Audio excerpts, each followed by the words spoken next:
Armageddon menace de détruire le monde dans 20 ans.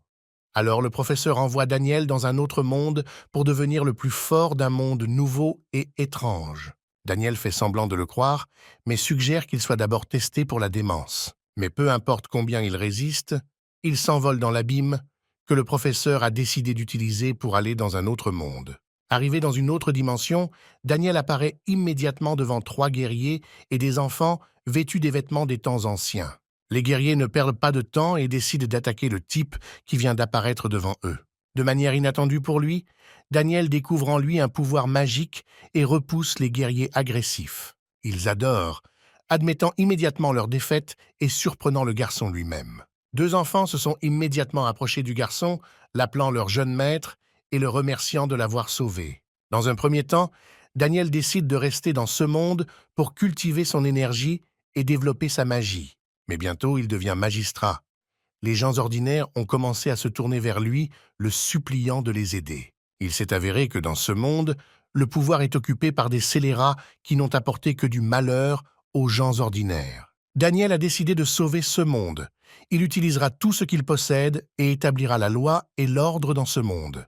Les 3 guerriers pressèrent les 2 enfants contre le bord de la falaise, leur coupant ainsi toute issue de secours.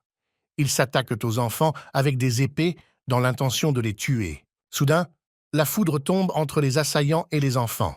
Les guerriers se préparent à attaquer l'extraterrestre. Le brouillard se dissipe et un jeune homme vêtu de vêtements modernes apparaît devant eux.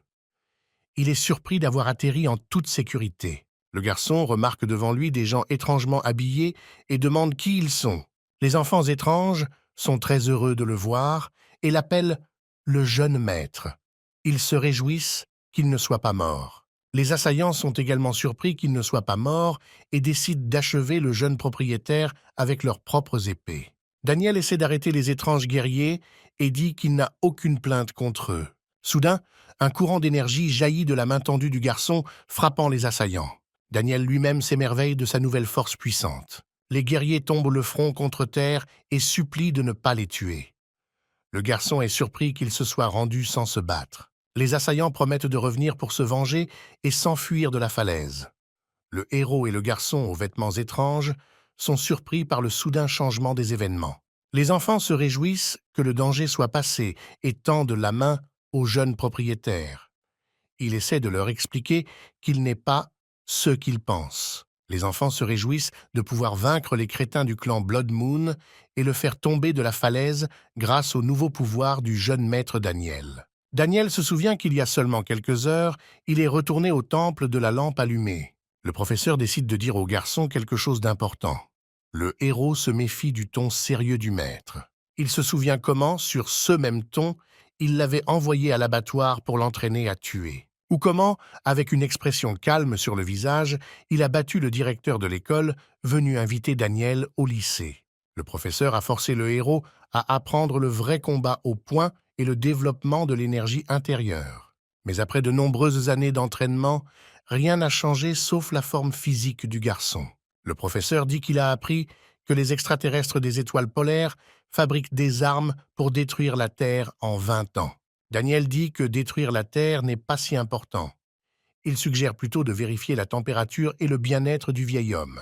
L'enseignant frappe le garçon au visage avec une pantoufle parce qu'il doute de la clarté de son esprit. Daniel décide de ne pas discuter et de faire ce que dit le professeur pour ne pas le mettre en colère.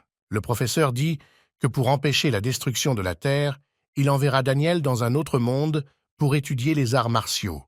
Il faudra 20 ans au garçon pour maîtriser le combat au corps à corps et la cultivation. Le professeur demande si le héros sait comment survivre dans un monde rempli de combattants. Daniel répond qu'il faut être persévérant, fidèle à ses amis et au monde, au point de se sacrifier à tout moment.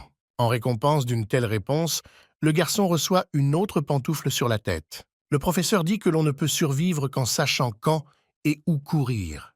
Et s'il n'est pas possible de s'enfuir, vous devez admettre votre défaite et appeler l'adversaire le maître. Daniel pense que son professeur est en colère et a déjà commencé à dire des bêtises. Le gars décide de faire quelque chose. Et lorsque le professeur l'appelle, il décide de l'attacher et de l'envoyer à l'hôpital. Mais le professeur s'est avéré plus rapide. Lorsque le garçon l'a presque attrapé, il a bondi et a laissé le jeune homme passer devant lui. Le jeune homme s'approche d'une fosse saine et s'arrête à temps. Mais le professeur ne lui permet pas de s'échapper.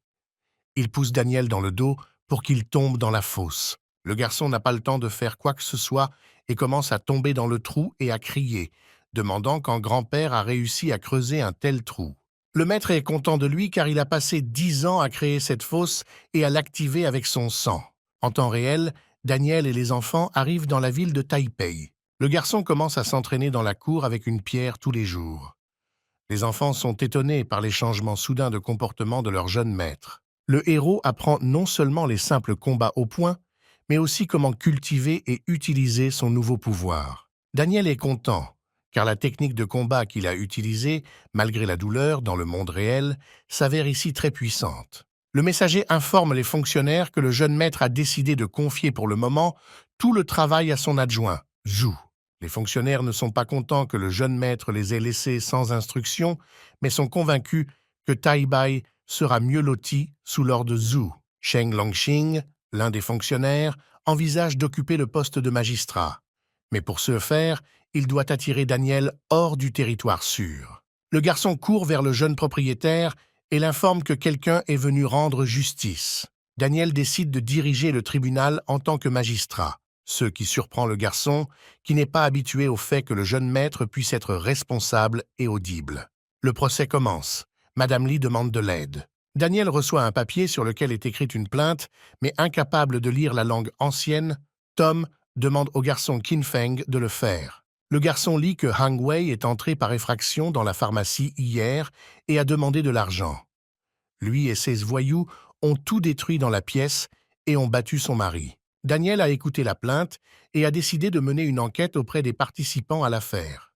Il demande à la femme si elle a des témoins de ce qui... La femme pleure et elle répond que seule sa famille en a été témoin. Madame Li lui assure qu'elle dit la vérité. Le héros décide de demander à Wang Wei s'il peut prouver qu'il ne l'a pas fait.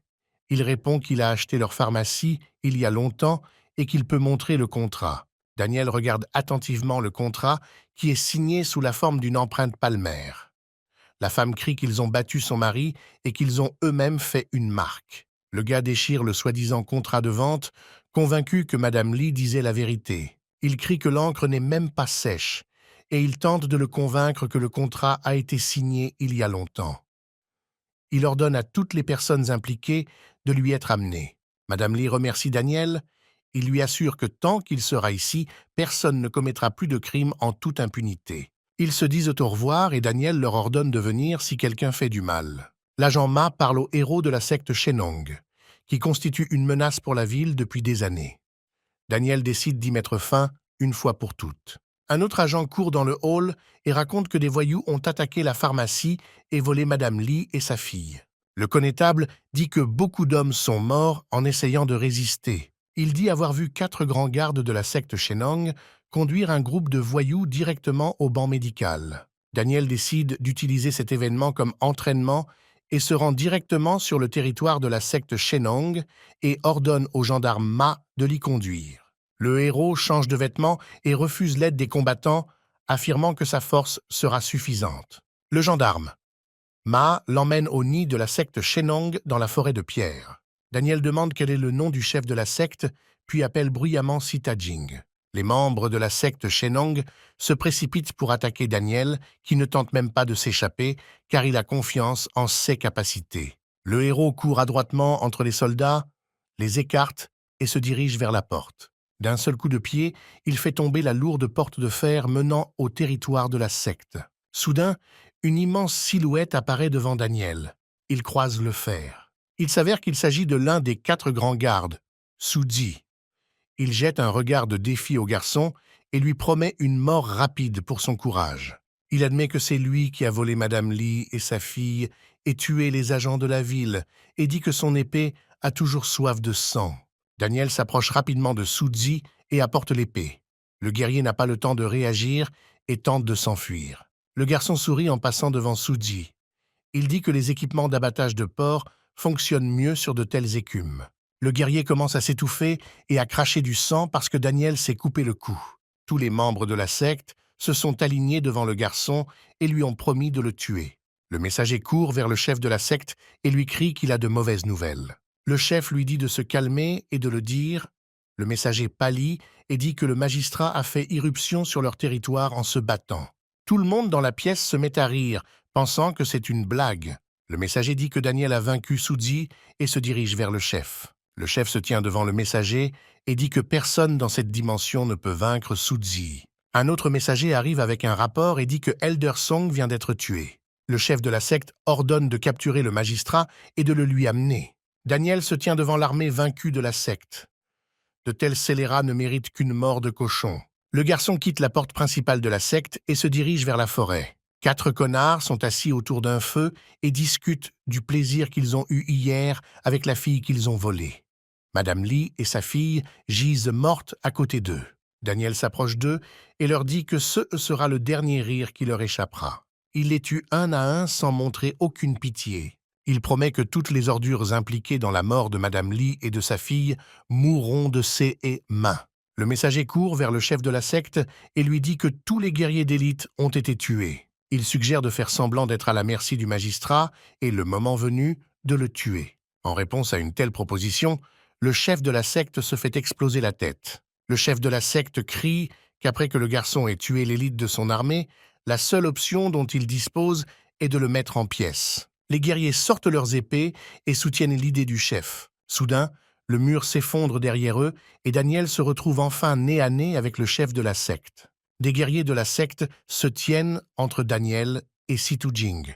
Le garçon demande s'ils sont tous prêts à mourir aujourd'hui. Le chef de la secte crie à ses soldats de tuer le magistrat et de le réduire en viande hachée. Daniel active son pouvoir et repousse les guerriers loin de lui avec un flux d'énergie. Situ Jing attrape son arc God Destroyer et tire sur le magistrat. Une flèche touche Daniel à l'épaule et le plaque au mur. Le chef de la secte ordonne aux guerriers d'attaquer immédiatement le magistrat blessé et de lui rapporter sa tête. Lorsque les canailles le rattrapent presque, le garçon se pousse du mur et saute par-dessus eux. Il atterrit juste devant le chef de la secte et l'envoie voler d'un seul coup de poing. Situ Jing perce le mur et s'envole vers le large. Il se tient à la surface de l'eau sans se noyer et serre les dents.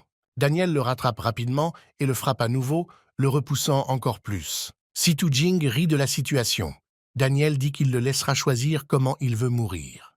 Le chef de la secte répond que la seule chose qu'il souhaite, c'est que le magistrat meure et appelle un serpent de mer à l'aide. Le serpent attaque Daniel, mais il bloque rapidement sa mâchoire ouverte avec ses mains. Situ Jing dit que le corps du serpent est couvert de poison et constitue son dernier cadeau au magistrat. Il meurt et commence à couler. Pendant ce temps, l'agent Ma se trouve près de l'entrée principale de la secte. Il a peur de suivre son magistrat. Soudain, des fonctionnaires à cheval s'approchent derrière lui et se demandent pourquoi le magistrat n'est pas encore sorti. L'agent Ma répond que Daniel leur a ordonné de ne pas s'approcher de la porte de la secte. Zheng Longshin demande comment ose-t-il ne rien faire alors que le jeune maître se bat seul là-bas. L'agent Ma baisse la tête et rapporte que jusqu'à récemment, il y avait des bruits de combat, mais maintenant, tout est calme.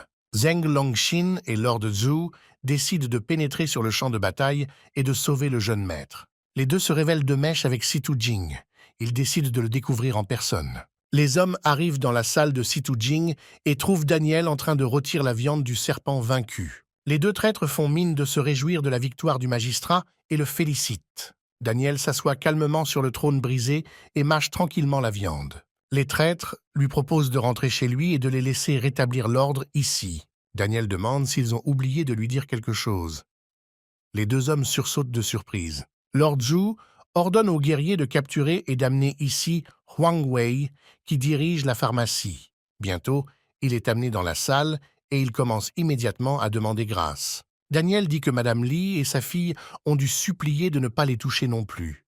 Il jette une pierre à la tête du gérant de la pharmacie et le tue. Zheng Longshin ordonne à un guerrier de pendre son corps dans la forêt de pierres pour avertir ceux qui veulent enfreindre la loi. Daniel dit qu'il est temps pour lui de rentrer, mais il a encore des questions pour l'adjoint Zhu et le capitaine Longshin. Les deux traîtres se regardent.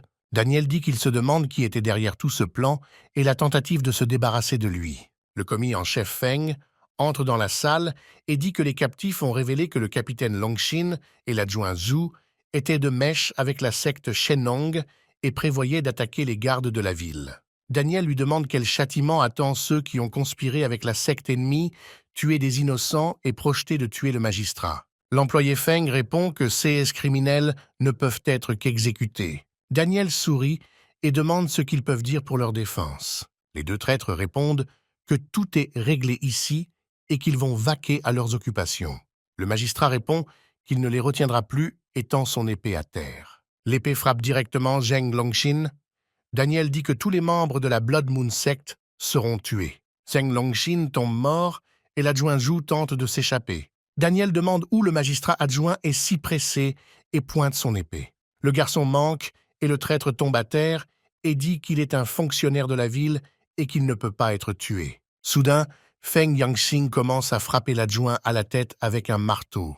Après avoir achevé le criminel, l'employé Feng rapporte qu'il n'y a plus d'ennemis dans la pièce. Daniel le remercie de ne pas continuer à servir les ténèbres et lui ordonne de mettre de l'ordre sur le territoire de la secte et de rédiger un rapport pour la cour impériale sur les événements d'aujourd'hui. Feng Yangxing le remercie et dit qu'il suivra tous les ordres et le magistrat part pour la ville de Taïbai. 2 jours plus tard, tout le monde dans la ville se rend compte que la secte Shenong a finalement été punie par le magistrat. Les habitants se réjouissent que l'ordre public ait enfin été rétabli dans la ville de Taipei. Un homme aux longs cheveux blancs entre dans la ville. De plus, 2 nobles, une femme et son fils, arrivent dans la ville de Taipei. Ils voient comment 2 gardes chassent le pauvre homme avec le chien et l'avertissent de ne mettre son nez nulle part. Un homme est assis sur le toit d'une maison entourée de corbeaux. Il remarque une forte aura démoniaque à proximité. Dans le salon de thé, les visiteurs discutent du fait que Wu Biao est également mort aux mains du magistrat. Zhu Ker et Ling Li entendent cette conversation et conviennent que des voyous ordinaires meurent tout le temps. Wu Biao a été tué d'une seule flèche et le magistrat a ajouté sa propre main au meurtre, ce qui étonne Ling Li. Au tribunal de la ville, Daniel demande à Minge où va toute la nourriture qu'elle engloutit. La fille dit qu'elle ira jouer dehors. Le héros comprend que ce n'est évidemment pas aussi simple qu'il y paraît. Le greffier Feng informe que leur invitation a été acceptée par les 2 sectes les plus puissantes et qu'il est temps pour elles de se rencontrer. La nuit, près du tribunal municipal, des inconnus apparaissent. Ils sont venus tuer le magistrat Daniel de la mort la plus horrible. Pendant ce temps, le gars visite la prison et discute avec les représentants des sectes du fait qu'ils devraient faire preuve d'au moins un peu de sincérité. Mais s'ils tentent de s'échapper, il leur brisera tous les membres. L'agent Ma fait soudainement irruption dans la prison et prévient que quelque chose de grave s'est produit. Il dit que quelqu'un est entré par effraction dans le palais de justice et a blessé de nombreux gardes et a également kidnappé Minge.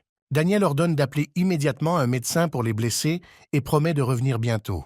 Il demande aux policiers si quelqu'un a reconnu l'intrus. Il répond que le délinquant est un moine aveugle entouré de corbeaux et qui peut utiliser des arts démoniaques. Daniel est choqué lorsque le gendarme dit que le moine a promis de faire des choses terribles à Minge parce qu'il pense qu'elle est un démon. Tous les militaires présents dans le palais de justice saluent le magistrat lorsqu'il vient vers eux. Ils demandent s'ils vont bien. Les guerriers tombent à genoux et leur demandent d'être punis pour leur incompétence à permettre à l'intrus de faire ce qu'il veut. Les gardes disent que le moine n'a tué ni mutilé personne, mais Daniel sent le sang et va inspecter les lieux. Il rencontre 4 morts et le magistrat ordonne leur examen. Le garçon demande où le moine a emmené Minge, mais les soldats ne l'ont pas remarqué et s'excusent. À l'improviste, Qin Feng dit qu'il a lui-même vu Minge être attrapé par les corbeaux et emporté dans la direction indiquée. Daniel ordonne à tout le monde de l'attendre pendant qu'il va sauver Minge. Daniel se déplace agilement à travers la forêt dans la direction indiquée par Feng. Il est suivi par un corbeau qui se précipite vers son maître démoniaque. Le moine sent la présence de Daniel et dit qu'il n'aurait pas dû venir. Daniel demande pourquoi un moine a dû voler son assistant. Le moine répond que cette fille est un démon et que le garçon la cache exprès ou qu'il ne le savait pas. Le moine sourit et dit que l'ignorance n'est pas un péché et que Daniel peut en sortir indemne. Daniel dit qu'il y a des méchants et des bons et il en va de même pour les démons. Le moine sort son épée et donne à Daniel un dernier avertissement de quitter cet endroit maintenant tant qu'il est en vie. Daniel se lève d'un bond et brandit son poing vers l'aveugle. Il manque de façon inattendue et regarde autour de lui. Le moine demande comment un guerrier peut se battre pour la vie d'un démon et le garçon dit que Minge est son ami et attaque à nouveau. Le moine l'attaque avec des plumes pointues. l'empêchant de s'approcher de lui. Daniel se couvre de ses mains et atterrit à reculons. Il est étonné que le moine utilise lui-même les arts démoniaques. Minge crache son bâillon et crie que le vieil homme dit des bêtises et que le jeune maître va bientôt le remplir d'une pique. Daniel lui demande de se taire et de ne pas attirer l'attention sur elle, ce que mérite le regard offensé de la jeune fille. Soudain, le sol sous leurs pieds commence à trembler, les surprenant tous les deux. Daniel remarque des piliers d'énergie au-dessus de lui. Il se rend compte que le vieux moine l'a attiré dans un piège préparé à l'avance. Il répond qu'il apporte la justice de la terre et du ciel et libère l'énergie. Le garçon réveille son énergie et commence à cultiver. Il libère une grande couche d'énergie directement dans le moine. Il crée un bouclier protecteur de plumes de corbeau noir devant lui. Daniel a l'air déçu de voir le moine indemne et décide d'attaquer à nouveau. Il cultive un sceau énergétique. Minge lui crie d'être plus prudent. Le garçon attaque à nouveau le moine, mais il parvient à peine à se défendre. Bientôt, les défenses du moine ne peuvent résister à l'assaut et il se rend compte qu'il est en danger. Le coup final frappe le moine et le rocher, soulevant de la poussière. Daniel se lève et bâille de soulagement parce que le moine lui a vraiment fait peur. Soudain, deux personnages émergent de sous la cascade, attirant l'attention des héros. Il s'avère que c'est un vieux mendiant. Il est surpris que quiconque ait pu combattre le moine corbeau démoniaque rouge. Le moine sort de dessous le tas de pierres et demande au mendiant s'il veut mourir avec les deux. Le mendiant dit que le moine ne doit tuer que les démons et ne pas menacer les gens ordinaires. Le moine l'attaque avec une plume de corbeau noir, à laquelle le mendiant ne fait que bâiller et gronder le mauvais caractère du moine. Le moine dit que la jeune fille est un démon très puissant à cause de l'énergie qu'elle émet. Le mendiant répond qu'avoir l'aura d'un démon et en être un n'est pas la même chose, et il essaie simplement de mettre en garde le moine contre une erreur. Le moine répond que le ciel l'a dirigé vers la jeune fille et qu'il n'a pas besoin d'aide. Le mendiant dit que si un moine tue une personne, ses péchés deviendront si graves qu'elle ne se réincarnera pas après sa mort. Le moine crie qu'il ne doit pas dire de bêtises et simplement s'écarter. Le mendiant dit qu'il ne permettra pas qu'on lui fasse du mal et qu'il veut l'accepter comme élève. Le moine commence à cultiver une nouvelle attaque, n'ayant pas peur des avertissements du mendiant. Mais soudain, du sang sort de sa bouche. Quelqu'un l'a attaqué imperceptiblement. Il s'avère que c'est Daniel. Le mendiant le regarde avec surprise. Il court vers le moine et lui demande anxieusement comment il se sent. Le moine serre les dents. Daniel dit que le moine est assoiffé de sang et qu'il a même tué 4 personnes dans sa cour. Le mendiant répond que le vieux moine est peut-être assoiffé de sang, mais qu'il ne tuerait jamais des gens ordinaires comme ça. Daniel se rend compte que si le moine attaquait ces hommes de toute leur force, aucun d'entre eux ne survivrait. Un autre tremblement de terre le distrait de ses pensées. Minge regarde autour de lui avec inquiétude. Le mendiant remarque une très forte aura démoniaque et crie à Daniel et à la jeune fille de s'enfuir rapidement. Une forte explosion se fait entendre, une colonne d'eau s'élève dans les airs. Une énorme bête ressemblant à un dragon apparaît des profondeurs de l'étang. D'un mouvement de la queue, le serpent en bonne santé heurte le rocher sur lequel se tenaient le moine et le mendiant. Daniel attrape Ming et s'enfuit de l'île, la sauvant du danger. Le moine est étonné qu'un démon aussi sain soit resté inaperçu auprès de lui. Le dragon grogne si fort que les vibrations forment des ondes sonores. Les arbres se plient sous la force de sa voix. Daniel cache Minge derrière son corps. Le mendiant et le moine sont également sauvés. Le mendiant crie que c'est un serpent qui va bientôt devenir un dragon. Le moine s'échappe des bras de son ami, le surprenant. Il commence à cultiver pour créer une arme qui aidera à vaincre le serpent. Il crée une épée et vole vers la bête. 6 yeux pétillent d'énergie. Le moine parvient presque à percer le serpent avec son épée, mais celui-ci grogne à nouveau, balayant tout autour de lui. Puis la bête plonge dans l'eau d'où elle vient de sortir. Daniel court avec Minge dans ses bras et lui dit de se taire. Le serpent sort de l'eau et remarque les fugitifs. La jeune fille appelle son frère King et lui demande où il se trouve. Il lui ordonne de s'occuper de Xiao Yao et Yai et part avec l'arc derrière elle. Un guerrier aux cheveux blancs repose dans une vieille bâtisse au milieu d'un champ. Il ressent également un changement dans l'énergie qui l'entoure. Ling Li s'habille et dit qu'il va apporter de la chair et du sang de serpent à Zhu Ker. Pendant ce temps, Daniel et Minge s'échappent du serpent, sa queue atterrissant à côté d'eux. Le serpent grogne et libère un faisceau d'énergie de sa bouche. Le faisceau détruit tout autour. Le mendiant parvient de justesse à s'échapper en sautant sur le côté. Le mendiant se cache derrière une pierre et regarde. Il croise le regard du serpent sur lui. Il s'enfuit et crie que ce n'est pas lui qui l'a dérangé tout à l'heure. Un moine exécute une technique complexe et murmure une prière. Son épée est couverte de feu. Il est prêt à attaquer à nouveau. Le moine attaque le serpent en rampant sur son dos, mais la bête est prête pour cela et frappe d'une patte qui fait reculer le moine. Il s'écrase contre un rocher et perd connaissance.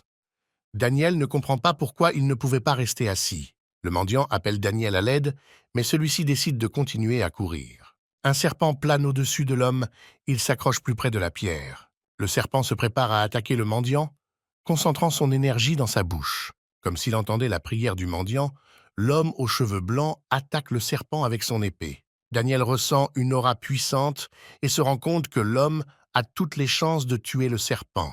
Le mendiant reconnaît le guerrier aux cheveux blancs comme étant Bai Rushuang, l'héritier du clan du loup divin. Soudain, quelqu'un d'autre attaque le serpent, lui envoyant une volée d'énergie dans la tête. Zuker et Ling Li rejoignent la bataille pour la créature magique. Ils proposent d'aider à vaincre le serpent, ce à quoi Rushuang suggère de les tuer d'abord, afin qu'ils ne se mettent pas en travers de son chemin. Le serpent relève à nouveau la tête et attaque avec des ondes sonores. Le serpent attaque Bai Rushuang avec un flux d'énergie et il met en place la protection du loup divin à temps. Le duo Ker et Li attaque le serpent jusqu'à ce qu'il retrouve son énergie. Il l'attache. Zuker attaque le serpent lié avec une épée sur tout son corps. Le vieil homme prévient que le serpent se cachera dans l'au-delà s'il n'est pas vaincu maintenant. Daniel dit qu'il n'aidera pas ceux qui veulent voler le trésor de sa propre terre. Le mendiant dit que même si Daniel n'a pas besoin du sang et de la chair du serpent, il peut au moins penser à Minge. La mendiante dit qu'un esprit démoniaque vit en elle et que s'il n'est pas vaincu, il consumera son âme. Daniel mentionne la quantité de nourriture dont une fille a besoin pour être rassasiée, mais les paroles du mendiant ne le convainquent pas. Il demande à l'homme pourquoi il s'inquiète autant pour une inconnue. Le mendiant dit qu'il aimerait la prendre comme apprentie, mais sans le sang du dragon, elle ne tiendra pas longtemps. Daniel s'approche d'un énorme rocher. Le mendiant tente de le calmer car la pierre pèse visiblement plus d'100 de tonnes. Daniel soulève une énorme pierre d'une seule main sans trop d'effort. Un garçon vise un serpent et lui jette une pierre. Le serpent n'a pas le temps de remarquer la pierre et celle-ci le frappe directement à la tête. Le serpent retombe. Le duo de Ker, Li et Rushuang regarde le serpent perdre et tomber. Le serpent tombe parmi les rochers directement sur les arbres. Bientôt, une énorme énergie se déplace vers Rushuang. Daniel tente de le prévenir. La queue du serpent frappe Bai Rushuang, le projetant directement contre le rocher. Une patte de serpent se précipite vers Zuker, mais Ling Li parvient à la bloquer avec lui-même et son bouclier. Zuker se précipite à son secours, son épée devant elle. Le serpent éloigne d'elle sa queue saine. Daniel ne voit aucun intérêt à combattre un être aussi puissant, mais il est très préoccupé par la vie de Minge. Il saute à la rencontre du serpent et crie à son mentor depuis le sol qu'il ne peut pas simplement s'enfuir et aider ceux qui en ont besoin. Le serpent plante Ling Li avec le bouclier autour de lui jusqu'au sol. Petit à petit, le ballon se couvre de fissures. Bientôt, l'orbe explose, des flux d'énergie entourent le serpent. Une silhouette passe devant Zuker. Il s'avère que c'est Daniel et il crie à Zuker de faire sortir Ling Li d'ici le plus tôt possible. La jeune fille se retrouve rapidement à côté de l'homme, le prenant dans ses bras. Elle pleure et remercie Daniel, qui a du mal à retenir la patte du serpent sur eux. Le garçon fait un effort et repousse le serpent avec son énergie et sa force. Réalisant que cela pourrait être sa chance, Daniel manœuvre rapidement le long du corps du serpent, s'approchant de sa tête. Le garçon attrape la corne du serpent et lui demande de lui donner au moins un peu de sang. Le serpent n'est évidemment pas d'accord, car il secoue la tête et rejette Daniel. Daniel ne perd pas une seconde et retourne vers le serpent. Il attaque la bête avec une boule d'énergie saine en plein front. Le serpent tombe avec un bruit sourd et une explosion. Daniel atterrit, mais la queue du serpent vole déjà dans sa direction. La queue le cloue au rocher, laissant une entaille. Le gars s'éclaircit la gorge. Le serpent grogne et montre les dents, rapprochant son museau de Daniel. Il abaisse impitoyablement sa queue jusqu'au sol, là où se tenait le garçon.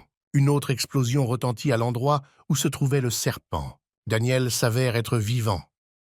Il attrape la queue du serpent et utilise sa cultivation pour le lancer le plus loin possible. Le garçon frappe le serpent contre le rocher et crie que personne n'a le droit d'abîmer ses vêtements. Au loin, une corne coupée de serpent repose sur le sol. Quelqu'un attaque inopinément Daniel avec une épée, il attrape la lame à main nue. Il s'avère que c'est Bai Rushuang qui veut s'emparer de la corne ébréchée. L'homme donne un coup de pied à Daniel et lui dit de ne pas le déranger. Le gars vole dans la pierre à cause du coup. Rushuang vole vers lui et plonge son épée dans son épaule. Daniel saisit la lame dans ses épaules et active l'énergie dans son poing. Il frappe l'homme à la jambe, le craquement des os brisés se fait entendre. Celui aux cheveux blancs s'éloigne du garçon et décide de ne pas le combattre, mais simplement de prendre la corne et de s'enfuir. Un mendiant inquiet et Minj court vers Daniel. Daniel dit qu'il a encore besoin du sang du dragon et retire l'épée de son corps. Il commence à cultiver, rétablissant son corps des dommages. Daniel se lève et admire l'épée ancienne laissée par l'homme aux cheveux blancs. Le serpent le voit et grogne, lui envoyant des impulsions d'énergie. L'énergie est si forte que les rochers autour d'eux commencent à trembler. Daniel coupe la tête du serpent d'un seul coup. Il rugit de douleur. Des gouttes dorées du sang du serpent tombent sur le garçon, il le goûte. Le guerrier aux cheveux blancs, qui tentait de s'enfuir avec la corne, était entouré de 7 personnes. Wei Chong, l'aîné de la Loveless Sect, lui ordonne de remettre la corne et de repartir en vie. Rushuang dit que la corne est la partie la moins précieuse du serpent et qu'il ferait mieux d'aller chercher un morceau de sa viande avant que le magistrat ne l'enlève tout. L'aîné s'approche de Daniel et ordonne au garçon d'être intelligent et de ne pas déranger la Loveless Sect. Daniel refuse et Wei Chong ordonne à ses acolytes de capturer le magistrat. Zucker intervient dans le combat et informe que Daniel les a aidés et qu'il n'est pas nécessaire d'être cruel envers lui. Elle est rejointe par Ling Li, que l'aîné appelle le maître du vent Wang Shen. L'aîné leur dit de ne pas intervenir, mais voit plusieurs corps de ses acolytes tomber morts. Daniel examine l'épée ancienne avec hypnotisation et semble ravi de voir à quel point elle s'avère utile. Les autres hommes de main ne perdent pas de temps et attaquent le garçon ensemble. Il imprègne l'épée de son énergie pour la rendre encore plus forte. Daniel se glisse entre une poignée de guerriers, donnant à chacun un rapide coup d'épée. Il s'arrête et remarque une coupure à la jambe. Il est heureux car son visage n'a pas été blessé. Wei Chong demande s'il pratique des arts martiaux de haute intensité, ce à quoi le garçon refuse de répondre. L'aîné sort son arme, une masse sur une longue corde, et s'avance vers le garçon. Daniel dit que la secte Loveless n'aura le serpent que dans ses rêves et touchera le sol. Le serpent gargouille à cause d'une telle stimulation et grogne bruyamment. Le serpent renifle avec colère contre Daniel alors qu'il crie et lui ordonne de s'enfuir. Wei Chong lance sa masse sur le serpent, qui commence à crépiter d'énergie. Le serpent bloque le coup d'un mouvement de la queue et le reflète. La masse revient vers Sect Elder Loveless. Il s'incline, mais cela expose son acolyte à l'attaque. Le serpent, quant à lui, se cache dans l'eau. En colère contre Daniel, l'aîné invoque à nouveau son arme et attaque le garçon. Daniel essaie de se créer un bouclier, mais est gêné par la blessure qu'il a reçue plus tôt. Sa force s'avère insuffisante et le garçon est emporté en arrière par la force du coup. Daniel arrête sa chute, mais Wei Chong est déjà derrière lui. Il attaque, mais Minj couvre le jeune propriétaire avec lui-même. Elle tombe inconsciente dans ses bras. Le gars demande pourquoi elle s'est battue. Daniel demande au vieux mendiant de mettre la jeune fille en sécurité. Il promet qu'il la vaudra au prix de sa propre vie. L'aîné se précipite après la jeune fille, mais Daniel se met en travers de son chemin. Il promet de transformer le garçon en viande hachée, mais bientôt, une épée couverte d'énergie lui vole dessus. Il parvient à arrêter la lame de l'épée, mais un morceau éclaté de l'arme lui coupe le cou. Le gars décide que dans son état actuel, cela ne sert à rien de se battre et s'enfuit. L'aîné crie pour se faire attraper. Ils le poursuivent, et le garçon ne comprend pas pourquoi, même après avoir goûté le sang du dragon, il souffre de blessures. Wei Chong l'attaque par derrière avec sa masse. Le garçon se promet qu'il ne mourra pas aujourd'hui. Il heurte un arbre et tombe, mais continue de ramper et de se battre pour sa propre vie. L'aîné le perd de vue et promet de le retrouver bientôt. Daniel se réveille au lit. Une cascade rugit devant la fenêtre. L'inconnu dit qu'il a amené le garçon ici jusqu'à ce que Wei Chong le trouve. Il dit que le loup divin et les sectes sans amour ne le laisseront pas partir comme ça et qu'il vaut mieux qu'il se repose ici pendant quelques mois. Il dit qu'il s'appelle Guo Yuqing et qu'il est un fugitif qui erre à travers le monde. Daniel décide qu'il ne peut pas simplement rester les bras croisés et décide de développer sa cultivation pendant que son corps récupère. 4 jours plus tard, Le gendarme Ma et le greffier Feng, ainsi que les enfants, tentent de décider quoi faire ensuite pendant l'absence du magistrat. Pendant ce temps, l'ambassadeur de la préfecture de Chang'an les approche. L'homme demande pourquoi le magistrat ne rencontre pas le maître de Zheng. Les assistants répondent qu'ils ne sont pas en mesure de contacter le propriétaire, Daniel, pour le moment. L'ambassadeur frappe l'employé à la tête et crie que c'est de l'impudence de ne pas parler à maître Zheng à cause d'une simple cultivation. Une silhouette à cheval s'approche d'eux. L'ambassadeur crie qu'avec une telle attitude, le magistrat ne restera pas longtemps au pouvoir. Yuking rentre chez lui par la cascade. Les poissons sains sont derrière lui. Daniel médite, accumulant de l'énergie et améliorant sa cultivation. Il salue l'homme. Yuking est ravi que Daniel ait récupéré si rapidement physiquement et énergétiquement. Daniel le remercie de l'avoir sauvé et demande ce que frère Guo a attrapé aujourd'hui. Ils parlent en cuisinant du poisson. Daniel nous dit qui il est et ce qu'il a fait ces derniers temps. Daniel s'excuse d'avoir pris son arc et ses flèches dans la grotte et promet de les lui rendre. Il répond qu'il a abandonné ce mode de vie depuis longtemps et lui propose d'apprendre la technique Heart of Heaven Arrow afin de mieux utiliser l'arc. Des personnes munies de torches trouvent les corps des disciples de la Sword Sect de la ville de Taibai. Ils décident de tout dire à Old Man Zhu. Daniel rencontre deux hommes sur le chemin du retour. Il lui raconte ce que Maître Zheng a fait à son arrivée dans la ville. Il lui raconte toutes les atrocités qu'il a commises et Daniel leur demande de l'emmener dans la capitale. Il réussit à se rendre dans la salle d'audience de Taibai. Sous terre, l'ambassadeur fouette le commis ligoté. Il raconte comment le magistrat a accepté des pots de vin et enfreint la loi. L'employé lui crache simplement au visage en réponse. L'ambassadeur promet de le torturer longuement avant de le tuer. Une silhouette soudaine, dont le visage est caché par l'obscurité, se profile au-dessus de l'ambassadeur. L'ambassadeur tombe à genoux en reconnaissant le magistrat. Il passe sans un mot. Le commis dit qu'il n'a pas trahi son maître. Daniel dit qu'il veillera à ce que tous les coupables reçoivent la pleine punition. L'ambassadeur tente de s'enfuir après avoir entendu ces paroles. Mais la pierre que lui a lancée le magistrat s'avère plus rapide. Une pierre transperce la tête du bourreau. Daniel demande à l'affranchi de le suivre. Ils quittent le sous-sol ensemble, mais sont accueillis par tout un groupe de guerriers. Ning Zhongshan, le capitaine de l'escouade, demande au magistrat des explications sur les raisons pour lesquelles il a libéré le prisonnier condamné à mort. Il s'avère que c'est ce capitaine qui a coupé la main du connétable. Daniel l'attrape aussitôt par le cou et le serre. Il essaie de justifier qu'il ne faisait que suivre les ordres, mais Daniel lui cloue la tête au sol. Le gars dit qu'il était trop gentil et c'est pour ça que tous les sans-abri pensent qu'ils peuvent vivre ici. Mais cela va changer aujourd'hui. Daniel et le greffier Feng marchent aux côtés des guerriers qui saluent joyeusement le magistrat. Zheng Kunjian les félicite joyeusement pour avoir vaincu le démon. Il fait semblant d'être très inquiet pour Daniel. Le garçon ne lui prête aucune attention et se dirige vers Qing Feng pour s'assurer qu'il va bien. Daniel demande au garçon s'il était vrai que Maître Zheng a ordonné que l'employé soit battu et que la main du constable soit coupée. Les guerriers commencent à se mettre en colère car Daniel n'a pas le droit de dire une telle chose à Maître Zheng. Daniel commence à paniquer avec une énergie dangereuse, avertissant tout le monde. Maître Zheng propose avec hésitation de discuter de tout sans oreilles supplémentaires, ce à quoi Daniel lui ordonne de se mettre à genoux. Il ne fait que rire en réponse et dit qu'il ne s'incline que devant les rangs les plus élevés. La paume énergétique géante de Daniel s'approche de Zheng. Sans mouvement inutile, il construit une barrière autour de lui et dit qu'il a beaucoup d'atouts dans sa manche. Zheng rit parce que ses capacités ne devraient pas être comparées aux faibles avec lesquels Daniel a habituellement affaire. La paume appuie plus fort sur la barrière, ce qui la fait se fissurer. L'amulette de la barrière protectrice se fissure sur la poitrine de Zheng. Il recule avec inquiétude devant le garçon qui s'approche du scélérat d'un pas confiant.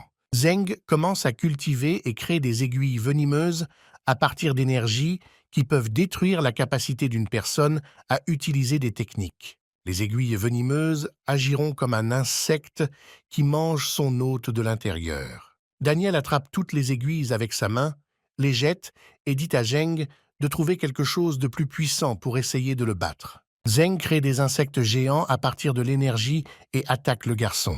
Il met ses mains devant lui et repousse toutes les attaques avec sa propre énergie. Un scolopendra géant attaque le garçon, mais il la vainc avec plusieurs volées et la jette au sol. Le garçon se tient indemne, entouré d'aiguilles cassées, et demande à Zeng de montrer ce qu'il peut faire. Il baisse la tête et dit qu'il faisait juste ce qu'il fallait. Il va essayer de tomber à genoux. Daniel répond qu'il était en retard. Il se coupe les genoux avant de s'en apercevoir et le traite de déchet. Il parle aux guerriers et leur ordonne de suivre l'exemple de leur maître, sinon leurs genoux seront également coupés. Les guerriers s'inclinent et Daniel les traite de lâches qui ne peuvent utiliser que de sales méthodes. Quelqu'un s'approche de Zeng par derrière. L'inconnu dit qu'il y a un cafard intéressant dans la ville de Taibai et qu'il sera heureux de le rencontrer. Daniel ordonne à Qing Feng et au commis de quitter les lieux immédiatement. Le personnage masqué crie que personne n'est autorisé à quitter cet endroit et jette son épée sur le commis et le garçon. Daniel tire son énergie sur l'épée et celle-ci se brise en morceaux. L'inconnu crée un tas des mêmes épées et propose de voir comment le garçon peut les manipuler. Daniel cultive un faisceau d'énergie et repousse toutes les épées envoyées par l'inconnu. Avant que l'homme en robe ne le remarque, Daniel se faufile rapidement vers lui et lève la main pour frapper. L'inconnu s'esquive rapidement, évitant un coup du garçon. L'inconnu cultive une entité derrière lui et raconte que Daniel a réussi à l'énerver un peu. Maître Zeng reconnaît le censeur Shu et lui dit que le magistrat a enfreint de nombreuses lois et mérite une mort douloureuse. Il regarde ses guerriers autour de lui et leur ordonne de se lever et de l'aider. Le garçon comprend que des salauds comme Zeng n'admettront jamais leurs erreurs. Maître Zeng promet à Daniel que lui et son entourage mourront aujourd'hui de la mort la plus horrible à cause de son imprudence. Il se moque de Daniel et dit qu'il n'a aucun moyen de battre Lord Xu. Daniel décide qu'il ne sert à rien de se retenir pour sauver des vies avec de telles ordures. Le gars, avec la vitesse du vent, est derrière Zeng et dit qu'un salaud comme lui doit tout montrer clairement. Zeng demande de l'aide au seigneur Xu, ce à quoi il répond que personne ne devrait s'approcher aussi effrontément d'un représentant de la cour impériale. Il dit que toutes les personnes présentes peuvent oublier de sortir d'ici vivantes. Daniel demande pourquoi les voleurs ont toujours si peu de cervelle. Lord Xu prononce le verdict pour Daniel, la mort, et décide de le mettre en œuvre immédiatement. Daniel est à côté de lui l'instant d'après et le frappe alors qu'il baisse la main trop lentement. Daniel dit que la plus grande faiblesse du Seigneur est qu'il ne peut pas juger de la force de ses adversaires. Il agite la main et lance l'arme cachée sur le garçon. Daniel intercepte la lame et la jette de côté. La seconde suivante, il est déjà devant Xu surpris et lui attrape le visage. Il le claque contre le mur et dit que c'est ainsi qu'un combat équitable doit être mené. Xu essaie de dire que cette bataille ne sera pas sans conséquences pour le magistrat et son tribunal, mais Daniel le plaque à nouveau contre le mur en silence. Daniel jette le corps de Xu et dit que c'est le sort de quiconque le menace, lui ou ses amis. Il décide que la seule façon d'assurer la sécurité de tous est d'éradiquer tout mal. Le garçon se tourne vers Zeng et lui demande de lui donner une raison pour ne pas le tuer. L'homme voit qu'il tuera n'importe qui s'il le veut. Il tombe encore plus bas et dit qu'il a été envoyé par le deuxième héritier pour prendre soin de Daniel et de sa mère. Il s'avère qu'il a spécifiquement fait semblant de ne pas connaître Daniel car il pensait qu'il cachait son identité. Daniel se rend compte que son double de ce monde n'est pas aussi simple qu'il le pensait. Zeng, quant à lui, demande grâce. Daniel le gifle parce qu'il parle trop. Pendant ce temps, le capitaine court vers la salle et s'attend à voir Daniel battu presque à mort par Zeng. Il fait irruption dans le hall et crie qu'il a enfin retrouvé les évadés de la prison et qu'ils doivent se préparer à mourir. Mais ensuite, il voit Zeng battu et s'arrête. Il se rend compte que Daniel a battu Maître Zeng et Lord Shu. Il commence à reculer lentement et à demander grâce, car il a été contraint de nuire au magistrat et à ses subordonnés. Daniel s'approche du capitaine agité et lui demande si le ver sans âme se considère digne de vivre. Il commence à dénoncer ses collègues officiers, désignant Qian Sheng, qui a cassé les dents du roi Feng et l'a pendu par la porte rade. Daniel demande lequel des soldats est Qian Sheng. L'homme au casque doré pâlit immédiatement. Un soldat acculé sort immédiatement une épée et se précipite sur le garçon. D'un seul coup de main, Daniel lui arrache la tête. Il demande comment une main a été levée contre un enfant de 10 ans. La tête du général tombe entre les mains du capitaine. Le garçon demande pourquoi les rangs de ceux qui peuvent décider du sort des gens sont tenus par des canailles comme le capitaine. Daniel dédie le prochain coup d'épée au gendarme Ma et coupe la main de l'homme. Le capitaine promet de devenir son chien le plus fidèle s'il ne le tue pas. Le gars se fait exploser la tête et dit que les chiens agressifs sont généralement tués. Un corps sans bras ni tête tombe au sol. Les soldats demandent grâce et s'agenouillent devant lui. Daniel leur ordonne de quitter Tai-Bai dans les 15 minutes et de laisser Zheng ici. Il leur ordonne de quitter la cour et de dire à leur seigneur que la prochaine fois, les choses ne se termineront pas aussi facilement. Les soldats le remercient et commencent à partir. Daniel s'assoit et réfléchit à la manière dont il peut protéger Tai-Bai Zemstvo. Un guerrier se précipite vers lui. Il s'agenouille devant lui et annonce que Zhu Zhenye, ancien de la secte Tai-Bai Sword, demande une audience. Ouvrant la porte avec son pied, la Sword Sect s'approche du garçon sans attendre la permission. Zhu Zhenye dit qu'il est venu demander une explication au magistrat sur CE qui est arrivé à Zhu Wu et aux 4 membres de leur secte dans la forêt. Daniel dit qu'il a tué Zhu Wu, mais ne sait pas ce qui est arrivé aux 4 disciples de la Sword Sect. Son nom est un menteur. On dit qu'il a jeté des représentants de plusieurs sectes dans sa prison et a exigé une rançon pour pouvoir simplement tuer les disciples. Daniel dit qu'il répondra volontiers à toutes leurs accusations sans fondement. Il dit que cela n'a aucun sens pour lui de le nier et leur demande de lui faire part de toutes leurs prétentions. Les membres de la secte de l'épée crient au magistrat de se rendre sur le territoire de leur secte et de recevoir sa punition.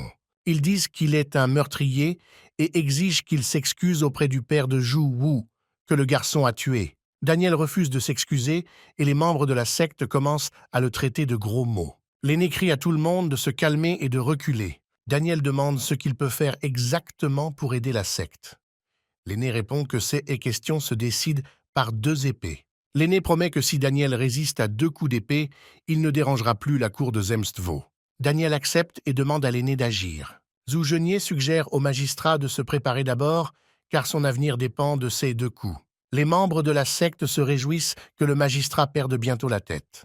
Daniel voit le vieil homme cultiver son épée et découvre qu'il a des compétences comparables à celles du moustachu Wei Chong de la Loveless Sect. Alors que le vieil homme commence à tirer son épée pour le premier coup, ils entendent une voix disant à Daniel qu'il ne peut pas s'échapper cette fois. L'aîné laisse son épée dans sa ceinture alors qu'il recule. Il dit qu'ils se reverront une autre fois lorsque le magistrat n'aura pas d'invité. Les membres de sa secte lui demandent pourquoi il quitte le champ de bataille et ne venge pas son frère et son fils décédés. Wei Chong atterrit entre les gens. Il appelle Daniel avec colère. L'ancien de la secte Loveless lève son énorme masse et se dirige vers Daniel, surpris qu'il ait survécu. Il se demande comment le garçon a récupéré si rapidement et demande qui l'a sauvé et où il cache le sang du serpent. Daniel sait que s'il n'avait pas de capacités innées, il ne serait pas capable de reconstituer son propre corps avec des os cassés. C'est à cause de Wei Chong qu'il a dû endurer tant de douleurs et de souffrances. Il rit, ce qui suscite la surprise de l'aîné. Daniel commence à cultiver et dit que Wei Chong aurait pu vivre une vie paisible, mais a choisi de s'introduire en enfer. L'aîné balance son énorme masse au-dessus de lui et crie qu'il prendra le premier coup. Il attaque et demande si Daniel a aimé la sensation d'os brisés sur tout son corps la dernière fois. Les membres de la Sword Sect soutiennent Wei Chong parce qu'il s'oppose au magistrat. Le père de l'adjoint Zhu est heureux que son fils soit vengé. L'aîné crie qu'il a prévenu le garçon qu'il ne peut pas s'échapper et qu'il ne lui offrira pas une mort facile. La secte derrière lui soutient bruyamment Wei Chong. Lorsque la poussière retombe, il est révélé que Daniel a arrêté le coup avec une énorme masse d'une main. Il serre les doigts et la masse s'effondre en morceaux sous une telle force. Wei Chong se jette sur le garçon avec la corde à la main dans l'espoir de venger la destruction de sa masse. Il charge, mais Daniel attrape le bout de la corde. Il dit que l'aîné est trop faible. Daniel tire sur la corde et balaie le sol avec un aîné. Daniel tire sans pitié sur la corde enroulée autour du bras de l'aîné, le soulevant dans les airs. Il jette Wei Chong au sol et crie que Wei Chong, dans son état actuel, est l'adversaire le plus faible pour quelqu'un comme Daniel. En fin de compte, la main de l'aîné ne peut pas supporter de telles charges et se brise. Il décide qu'il doit fuir ce monstre. Daniel, comme s'il lisait dans les pensées de Wei Chong, se précipite vers lui et lui demande s'il va s'enfuir du champ de bataille. Il le frappe contre le mur avec une telle force qu'il reste un cratère. Alors que la poussière retombe sur le sol, on peut voir un héros traîner le corps de Wei Chong par la jambe. Tout le monde raconte comment le gars a réussi à vaincre la personne la plus forte de ce monde. L'ancien se concentre sur Daniel. Wei Chong demande ce que le héros va faire. Il répond qu'il ne fera pas souffrir l'aîné avant de mourir. L'aîné crie qu'il ne peut pas être tué car sa secte ne laissera pas le magistrat tranquille jusqu'à ce qu'il le tue. Daniel dit qu'il va le tuer tranquillement et pisser sur tout le monde dans la pièce. Wei Chong commence à se cogner bruyamment la tête contre le sol et à s'excuser. Il promet qu'il ne le dérangera plus jamais. Mais en réalité, l'aîné va amener ici un autre maître de secte pour tuer tous ceux qui ont vu sa défaite. Daniel lui dit d'être une meilleure personne dans sa prochaine vie et le tue à main nue. Daniel regarde les cultistes et demande aux anciens s'ils souhaitent continuer la bataille des deux épées. L'aîné dit qu'il a déjà vu la force du garçon et qu'il est prêt à accepter la punition pour avoir vu Wei Chong mourir, mais demande aux autres de l'épargner. De façon inattendue, la fille aux cheveux verts demande d'accepter la punition pour tout le monde afin que Daniel épargne tout le monde dans la secte, sauf elle. Les membres de son clan lui demandent de ne pas faire cela, car ils ne succomberont pas aux menaces de ce monstre. Daniel dit que s'ils souhaitent mourir ensemble, il exaucera leurs souhaits, mais avec leur mort, la secte de l'épée pourrait prendre fin. La jeune fille dit de ne pas toucher à son clan, mais de la tuer seulement si nécessaire. Le gars demande à quoi ça sert de ne tuer qu'elle s'il veut que toutes les personnes présentes se taisent. Les membres de la secte ne peuvent pas supporter cela et passent à l'attaque. Ils crient qu'ils sont prêts à tout, mais qu'ils ne toléreront pas l'humiliation. D'un mouvement de la main, ils les emportent et les rejettent. La fille lui crie de l'arrêter et de ne pas leur faire de mal. Daniel dit qu'elle peut servir comme servante au tribunal de Tsemstvo pendant 1 an pour maintenir sa secte en vie. Elle rapporte qu'elle ne sait ni coudre ni cuisiner, mais qu'elle peut tuer de petits adversaires et soigner les blessés. Daniel se souvient immédiatement de ses subordonnés qui auront certainement besoin d'une guérisseuse et accepte ses conditions. L'aîné dit que quiconque n'est pas d'accord avec la décision de Zhao Lin peut revenir plus tard pour tenter de vaincre le magistrat. La Sword Sect quitte la cour et laisse Zhao Lin à la merci de Daniel. Daniel se rend compte que Zhu Zenai sait peut-être quelque chose sur la mort des disciples de la Sword Sect. Le magistrat entre dans le bâtiment et appelle après lui une jeune fille aux cheveux verts. Il l'emmène à l'infirmerie et lui demande d'examiner les blessures de ces hommes. Elle dit que personne ne peut soigner les jambes du garçon, même avec un élixir divin. Elle ne peut que les sauver de l'amputation. Zhao Lin dit que le policier a perdu définitivement son bras et qu'il aura besoin de repos pendant 1 mois, et le greffier ira bien dans 6 mois. Daniel dit qu'elle peut commencer à travailler maintenant et qu'il a autre chose à faire. Il arrive à la salle d'entraînement et réveille Zheng avec des coups de poing sur les joues. Daniel demande pourquoi il l'a appelé son deuxième fils et où est sa mère maintenant. L'homme dit que Daniel est le deuxième fils du préfet Chang'an. Bien que Daniel ait disparu il y a de nombreuses années, il ne l'a jamais oublié. Le garçon se rend compte que Minj et Qingfeng lui ont dit qu'il était un simple érudit sans passé. Daniel prétend avoir perdu la mémoire et demande de raconter toute l'histoire depuis le début. Il dit qu'il y a 8 ans, il s'est disputé avec le seigneur préfet pour protéger sa mère et a quitté la maison.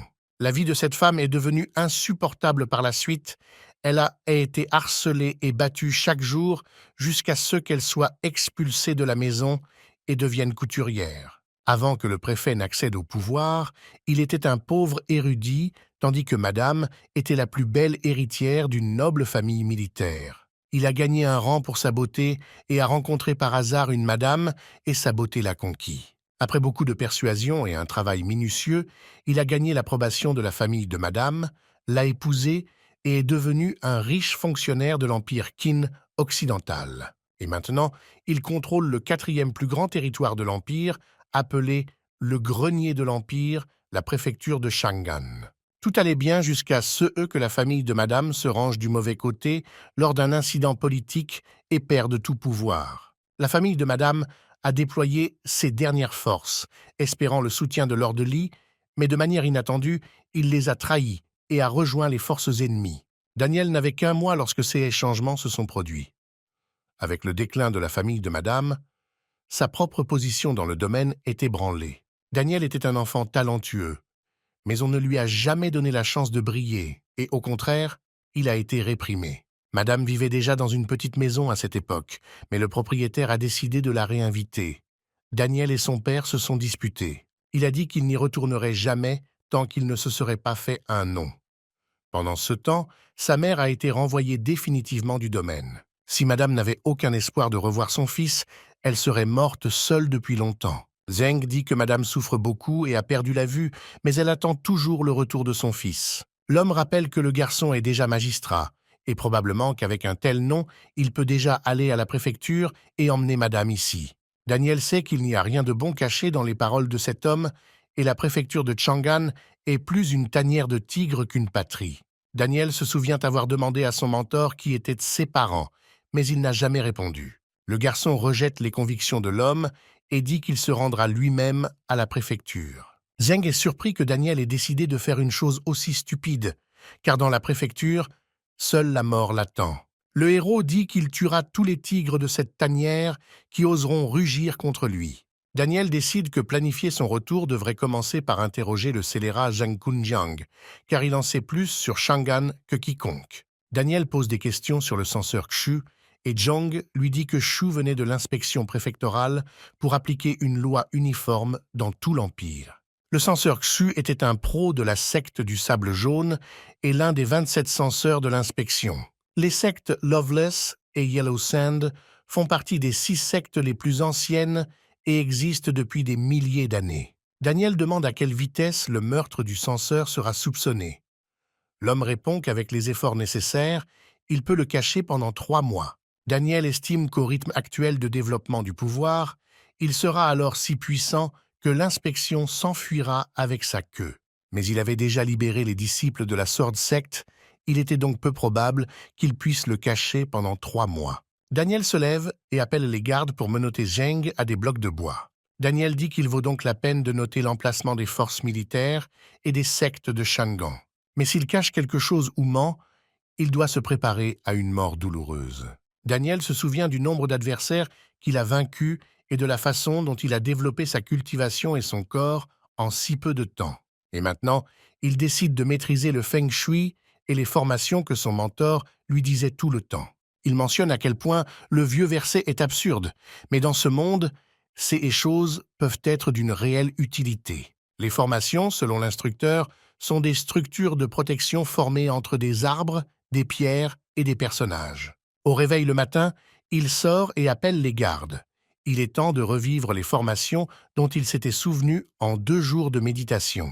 Le mentor a expliqué à Daniel combien il est important de choisir le bon paysage et le bon feng shui pour créer une formation. Il se souvenait qu'il y avait dans l'univers un empereur céleste qui créait des formations d'étoiles et de galaxies. Daniel ne croit pas le vieil homme, c'est pourquoi il le frappe à la tête et lui dit de ne jamais douter de la véracité de ses paroles. Daniel remet au garde un parchemin contenant des instructions sur ce qu'il faut faire pour la formation et ordonne de ne divulguer ces instructions à personne. Le gardien rassemble les autres pour se mettre immédiatement au travail. Pendant ce temps, Wang Chen observe la cour, se demandant pourquoi le magistrat a prévu des changements aussi drastiques. L'homme se tourne vers la princesse et lui demande si elle sait pourquoi des changements sont effectués dans la cour du tribunal de Zemstvo. Elle répond que non. Elle demande s'il y a des nouvelles de l'Est. L'homme répond que dans 10 jours, la veuve du général Tang et l'orphelin seront transportés vers la ville de Chang'an. La princesse suggère de partir dans 7 jours et de se faufiler à Chang'an sous couvert. Il répond que les pièges pour la princesse sont préparés depuis longtemps et qu'ils attendent juste qu'elle soit à Chang'an. Wang Chen mentionne l'incident du printemps et le fait qu'il ne reste plus que quelques élites du côté de la princesse. Il demande à l'accompagner, mais la princesse dit que lui seul ne suffira pas pour l'opération. L'homme suggère de demander de l'aide à Daniel. Grâce à l'incroyable force du garçon, les chances de succès augmenteront considérablement. La princesse refuse sa proposition, car bien qu'il soit très fort, elle a de nombreux doutes sur sa filiation. La princesse dit que dans 7 jours, ils se rendront à Chang'an sous couverture. L'homme baisse la tête en signe d'accord. Dans la Sword Sect, un disciple demande aux anciens pourquoi ils cachent encore la mort du censeur Kixu. Il répond que cela ne sert à rien d'intervenir. De plus, le chef de la secte et d'autres anciens ont soutenu la décision, de sorte qu'il était interdit à tous les membres de la secte de dire quoi que ce soit à propos de Zhao Ling et du censeur Xu. À la surprise du garçon, ils ont tous simplement accepté de garder Zhao Ling au tribunal foncier de Taïbai pendant une année entière. Le garçon dit à tout le monde que les anciens ont décidé de laisser Zhao avec le magistrat pendant une année entière. Les étudiants craignent de demander de l'aide extérieure, mais certains conviennent qu'ils ne peuvent pas simplement ignorer le sort de leur bien-aimé Zhao Ling. Les étudiants décident de sauver leur sœur aînée, indépendamment de la possibilité d'une punition de la part des dirigeants de la secte. Le vieil homme regarde les disciples et les félicite pour leur dévouement à leur idée et les uns envers les autres, car ce sont ces qualités qui aideront la secte à exister. Daniel marque les lieux importants avec des croix rouges sur la carte. Le gardien informe que la construction de la structure est terminée et demande à y jeter un œil. Le garde montre à Daniel ce qu'ils ont fait du territoire du tribunal de Zemstvo selon ses instructions. Le gars les remercie pour leur travail et ordonne à tout le monde de quitter le terrain jusqu'à ce qu'ils leur permettent de revenir. Daniel se souvient de son rêve de la nuit dernière. Une silhouette s'approcha de lui, l'accueillant dans la dimension des étoiles de bataille divines. L'homme dit que le héros doit accélérer sa cultivation et lui apprend la formation divine Thunder. L'inconnu dit qu'il est une incarnation passée de Daniel et que les 9 mondes sont reliés par un cycle commun de réincarnation. Quand Daniel se réveilla, il vit 3 sphères magiques à côté de lui. Il compile les connaissances du mentor et de l'inconnu et place les 3 sphères dans des fosses préalablement préparées. Dès que les sphères touchent le sol, elles commencent à émettre une très forte énergie. Le garçon comprend que ce n'était pas un simple rêve. Il commence à exécuter le sort dont l'homme lui a parlé pour déclencher le tonnerre divin. Les habitants lèvent la tête et voient d'énormes nuages d'orage planer au-dessus d'eux. Ils comprennent qu'il ne s'agit pas d'une pluie ordinaire. Wang Chen pouvait sentir la puissante magie dans l'air. Il craint le pouvoir destructeur du tonnerre du ciel et veut retrouver le puissant mage qu'il a créé. Mais 10 minutes plus tard, le ciel se dissipe. Les Sistiens sont encore plus surpris. Wang Chen dit à la princesse qu'il est étrange qu'une pluie aussi destructrice disparaisse si rapidement. Mais bientôt, le garçon remarque que quelque chose ne va pas au tribunal de Zemstvo. Il est entouré d'une aura divine qu'il n'avait pas remarquée auparavant à cause de la pluie. Wang Chen comprend que ce type de protection est à lui seul capable de contre-attaquer n'importe qui et souhaite découvrir qui l'a mise.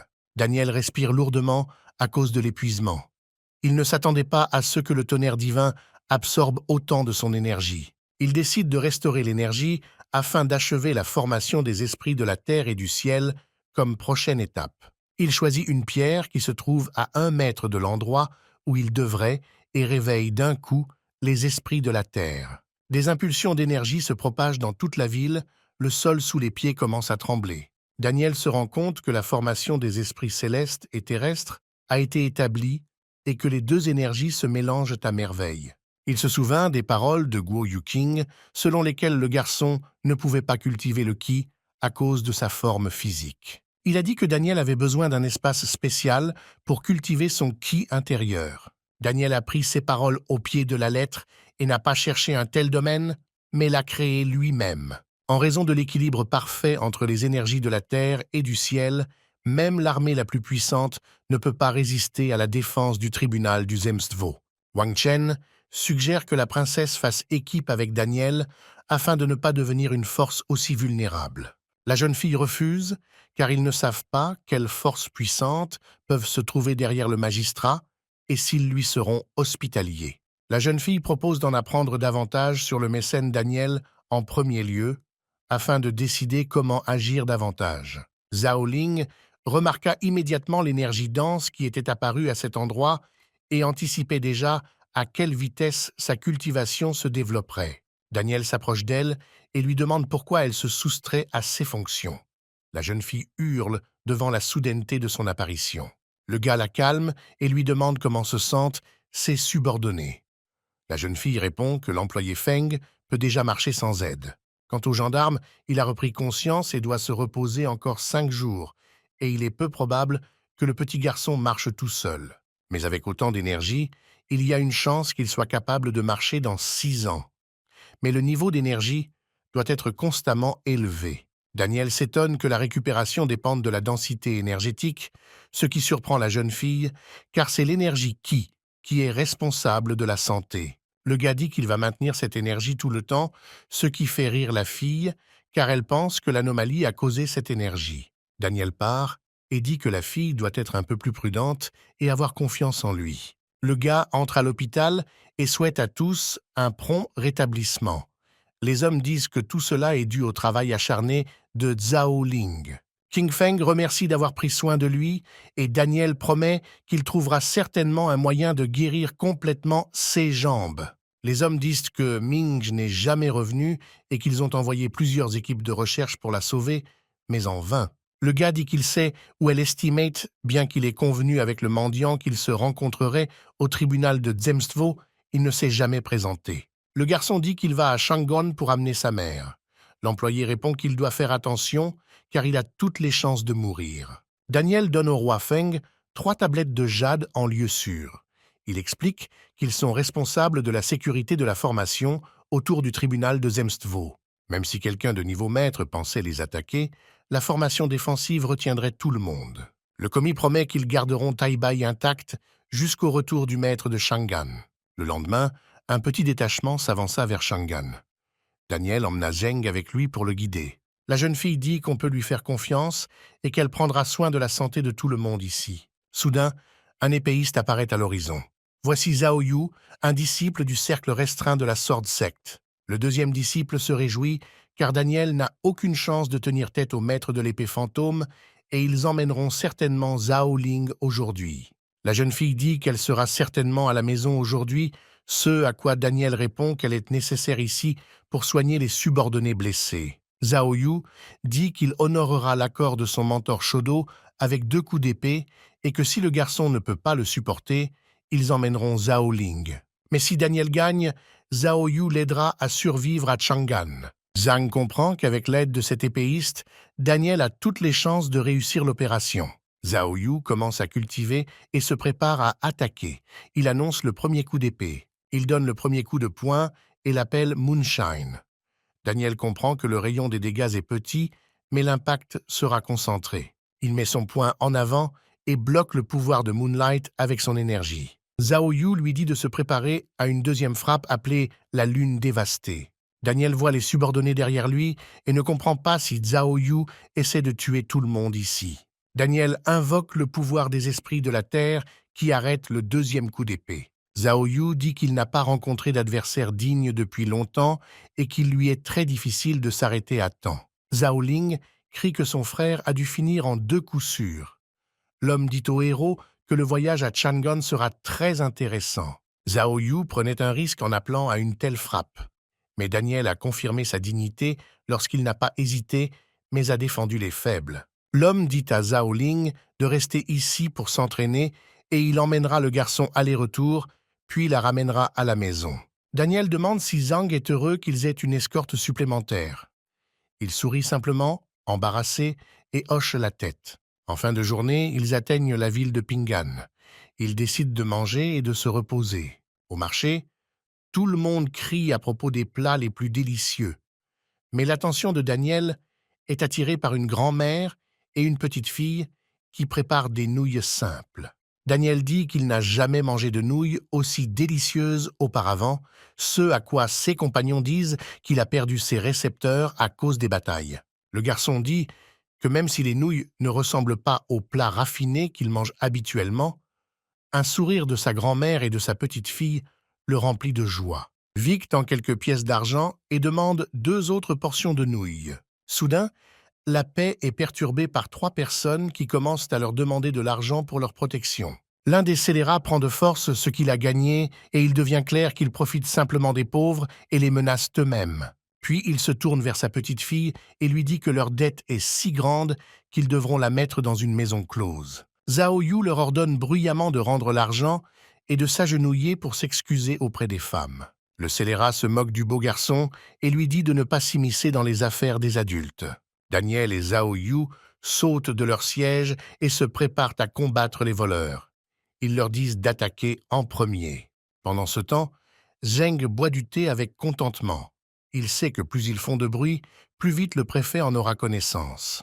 Le garde court chez le préfet et lui annonce qu'il y a une nouvelle importante. Il dit que le jeune maître Zheng et Zhao Yu de la Sword Sect se dirigent vers eux.